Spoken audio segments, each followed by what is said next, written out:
BDRL K9 Sports News, bringing you sporting news wherever dogs can be. We have Eric and Sarge. How y'all doing this evening? Man, how y'all doing? Awesome, man. Excited to talk about the upcoming event. Well, that'll be for me. BDRL, we've been racing pet dogs since 2024. Our first event was the Turkey Run. It was our inaugural event, and we've got that event coming up on the 22nd of this month. And it's every year, the Saturday leading up to Thanksgiving.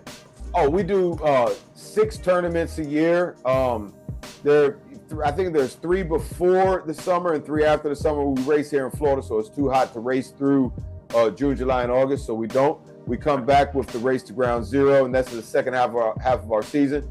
The upcoming event on the 22nd, that is the final. Our primary goal is to race dogs and have a blast. We've created an atmosphere, it's a family atmosphere. It's highly competitive.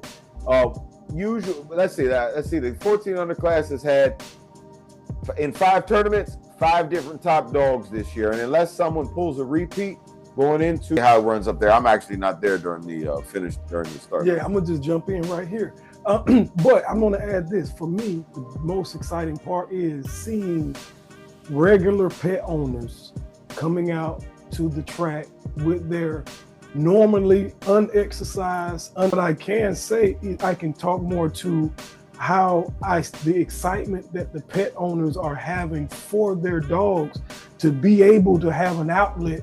Something of this level or this competitive nature is something you would see more so for greyhounds or some type of chasing a rabbit on a track, and it's more like a gambling field. This is more of I just wanted to get my dog out and have fun.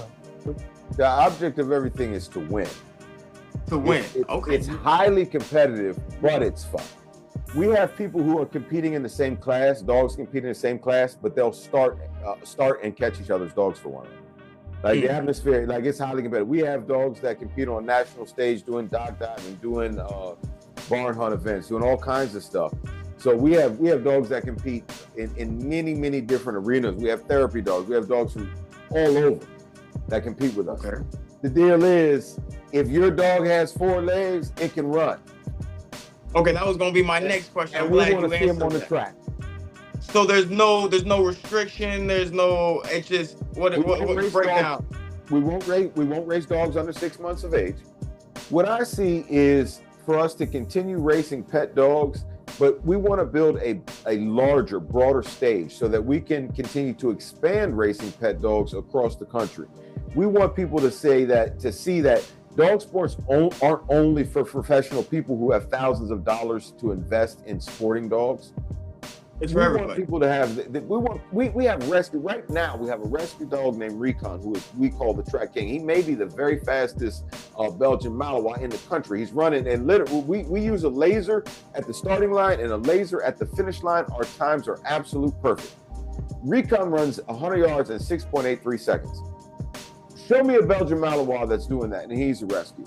So where do we see it going? We see more people engaging, more people getting involved, more people saying, "Hey, I can do that." More people wanting to be a teammate. What we're doing I used to show dogs in a conformation ring. My dogs, I race English bulldogs, and I showed them in a conformation ring. I've been out of the ring for a few years. We're looking to get back in when we get some time. But some of the best time. I mean, I've been on the road with my 2 sons on the road, 12 hours in the back of the car with 2 dogs, not a single complaint.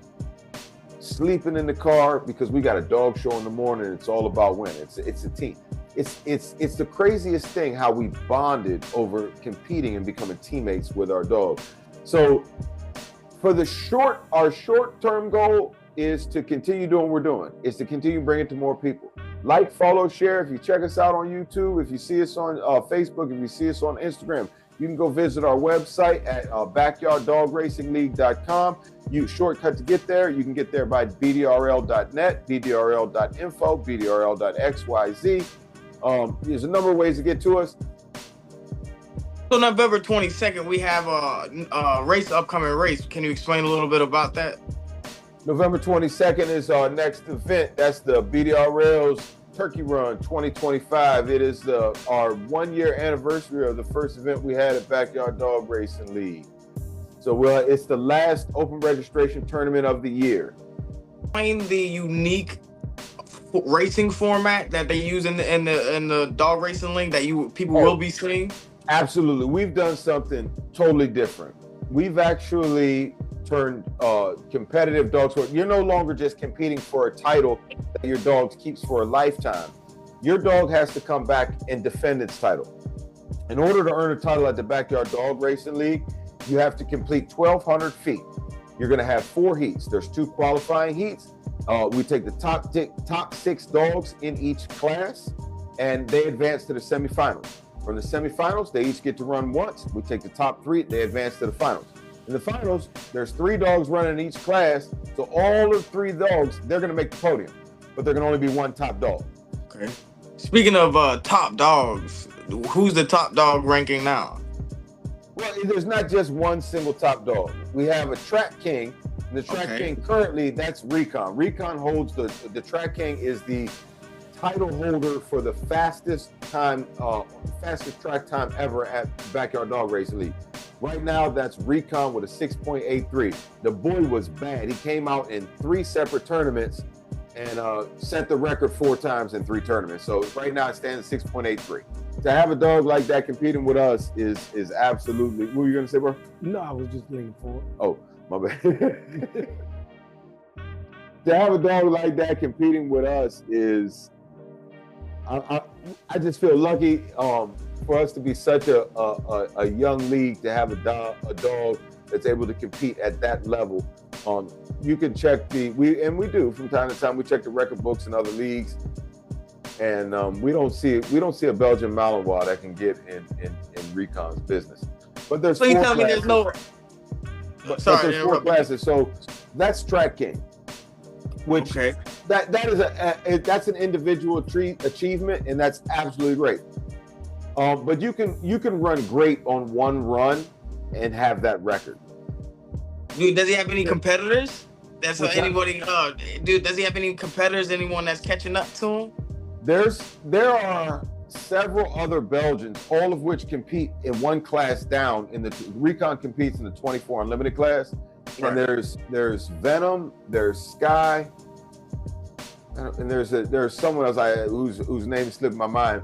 And I've seen them run in the low 6.9s, mid 6.9s, so maybe 1/1200ths of a second off Recon's records.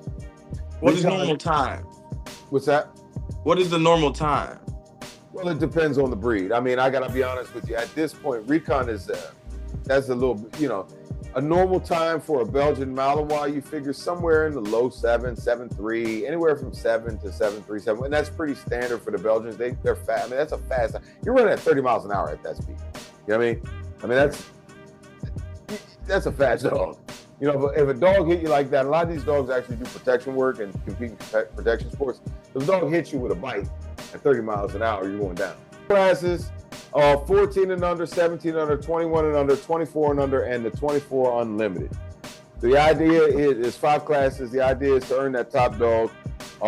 What you did, no matter, there's numerous times that it's happened, the dogs who actually ran the fastest time of the day in their class did not take home the top dog title. At our track, it's not only about speed, it's also about stamina. And our track is different than anything you'll ever see. Our lure actually glides about 10 to 18 inches off the track, and the dogs are actually tracking it as they're running. So it's not actually tethered to a line on the ground. Sarge, I know you at the starting line, so you see everything. Well, I don't necessarily see everything, but I do have a bird's eye view on the competitors as they're getting ready to start. How their actual handler handles them, if you will. So if on race day it starts, basically, you first check in with Ms. Danielle, and after you get past the registration process and get your number, we tend to like to rile them up around in sets of 10, preferably round 5, so we can get like 10 moving toward us. Then we can start to get the game going as far as the races active, the track live. So we want to get the numbers 1 through 5 checked in as soon as possible, especially if we have special runners who does not have a release in the catcher. On special occasions, on special authorized, pre-authorized contestants, then we actually release them for them. So we want to give the handler appropriate time to make it down to the receiving end, where all the mechanical things are happening where Denzel flies and ends up. We'll have them on that end station up while we're handling the dog, getting them inside the chute, and making sure everything goes well. Because again, there could be 10 dogs in the immediate area, because we want to have a flow. We don't want to have a lot of lag time in between competitors. So I gotta ask you, dog. So because I'm curious. Like Yes, I hear the names, I see them on the paper. Because I'm down on the finish line. So I see a name like Psycho, and I'm already thinking, okay, this dog's gonna be bad. You know what I mean? When you taking the dogs in, do you actually do you track that? Do you think to yourself, man, this dog's gonna run or not? Yeah, definitely when we get them in, because they actually have more energy on our end than on your end. Yeah. They're It makes sense. on Yeah. your end. So Makes sense. it just seems like a lot of activity jumping up, especially the smaller dogs. And I guess that's what I alluded to earlier. It's exciting seeing the dogs that never have an opportunity to do something like this, Right. getting energetic, getting excited about competing with dogs that we mentioned earlier that compete on other different levels, that work for competition.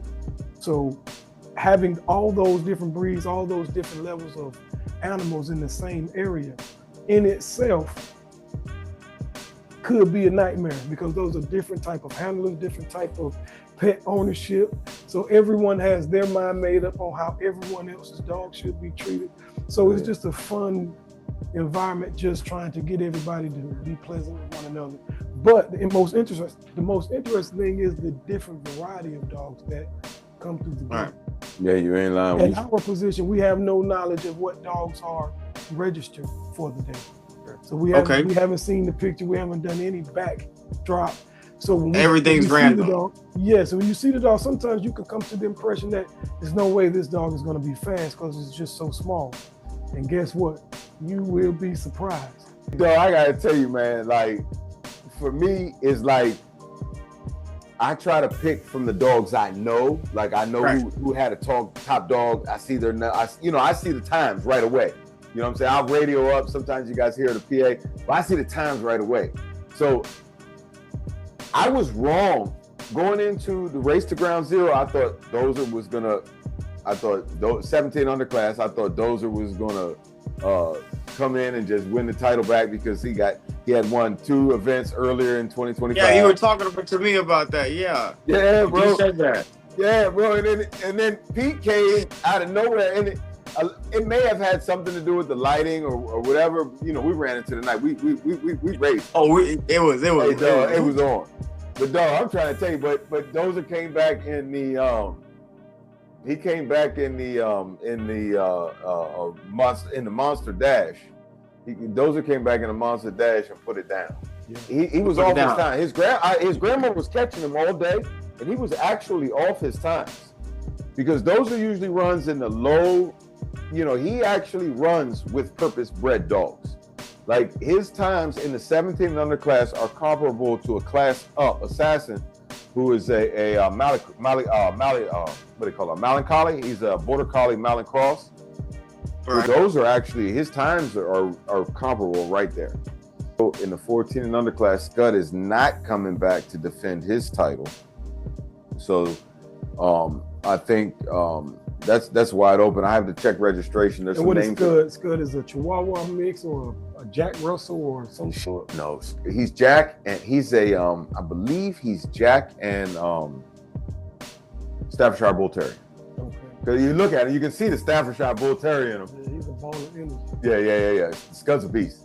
But the 14 underclass, Kirby, like, I was looking at the times, Kirby was maybe 1700ths of a second off his time, off his fastest time. And Kirby's, I don't think she's even 2 years old yet. And so she's got, I saw there was Dusty, but I think he's actually in 17. There's a couple of Frenchies that have came out. Yeah.